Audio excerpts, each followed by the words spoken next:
আসসালামু আলাইকুম। আমি এখন দাঁড়িয়ে আছি কুড়িগ্রাম জেলা নাগেশ্বরী উপজেলা এক প্রাইমারি স্কুলের সামনে দাঁড়িয়ে আছি। এখানে বাচ্চারা ক্লাস করে সুন্দর সুন্দর ক্লাস শেষে এখানে অনেক খেলাধুলো করে, অনেক আনন্দ করে। আমি চাই প্রতিটা চর অঞ্চলে, প্রতিটা বাড়ির থেকে প্রতিটা বাচ্চা প্রাইমারি স্কুলে দেন, ভালো পড়াশুনো করুক, পড়াশুনো এগিয়ে যায়।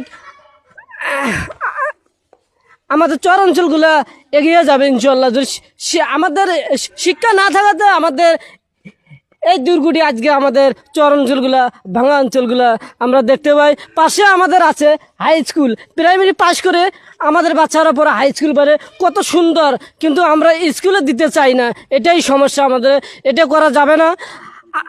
আপনারা স্কুলে দেবেন, ভালো কিছু দেশের জন্য হবে, এলাকার জন্য হবে, আপনাদের অনেক ভালো লাগবে। আশা করি অনেক সুন্দর হয়েছে। ধন্যবাদ।